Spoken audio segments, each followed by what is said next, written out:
Pomorsko ribištvo je pomemben del identitete slovenskega obalnega območja. Na 46 km obale se raztezajo 3 ribiška pristanišča, ki nudijo zavetje gospodarskim ribičem. Slovenski ribiči večinoma lovijo s plovili malega priobalnega ribolova. Evropski sklad za pomorstvo in ribištvo je pomemben vir sredstev za uresničevanje ciljev skupne ribiške politike. Naložbe v posodobitev in modernizacijo ribiških pristanišč iz omenjenega sklada olajšajo istovarjanje in delo lokalnim ribičem in jim omogočajo večjo varnost pri delu na krovu. Obiskovalci slovenske obale imajo veliko priložnosti za uživanje v sveži lokalni ribji hrani. Podjetje Gromar se je odločilo s pomočjo sklada izvesti nakup premičnega kombija Folpo, s katerim mimoidoče pritegne k okusnemu sredozemskemu obroku. Slovenska obmorska krajina je bogata tudi zaradi vzreje odličnih školjk, pretežno klapavic in ladij.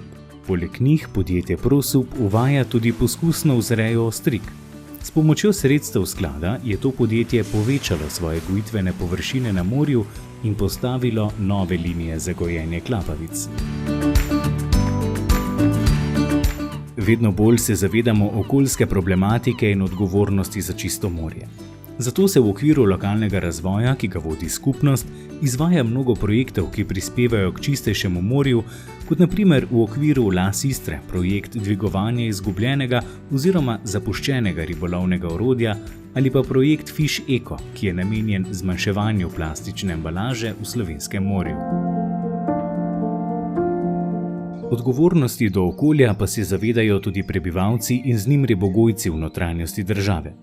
Ribogojnica Požeg, ki leži na zaščitenem območju Nature 2000, je dobila sredstva za nadomestila zaradi škod, ki jih povzročajo ribojede ptice. S pomočjo sklada lahko tudi v Nature 2000 območjih ribogojci uspešno opravljajo svoje dejavnosti. Slovenija je zelo vodnata dežela in ima dobre naravne danosti za razvoj sladkovodne akvakulture. Vzrejajo se različne vrste rib, večinoma postrvi ter krapi. Ribogojnica, ki leži ob neokrnjeni, čisti reki Trebuščici na Idrijskem, namerava uvesti s pomočjo sredstev sklada zaprti sistem vzreje z recirkulacijo vode. S tem bodo zagotavljali celotno vzrejo od ikre do odrasle ribe za prodajo, kar bo prispevalo k manjšemu negativnemu vplivu na naravo. Ribogojnica Peruš na severu Slovenije je še ena oaza zelenja v neokrnjeni naravi. S pomočjo sklada so se odločili investirati v izboljšanje kakovosti izdelkov iz akvakulture, v sisteme za čiščenje, zagotavljanje boljše higiene, pa tudi v transportna sredstva. Ribogojnica Gospič, recirkulacija Dvor v Rogaški Slatini, se je odločila za naložbo posodobitve obrata za predelavo rib, kar jim pomaga začrtano pot do lokalnega potrošnika še nadgraditi. Promocijo lokalne hrane pa je Las Gorenjska košarica popestrila tudi s projektom Gorenjske ribe in v sodelovanju s podjetjem Jezeršek organizirala kulinarično delavnico, katere rdeča nit je bila lokalna gorenjska riba.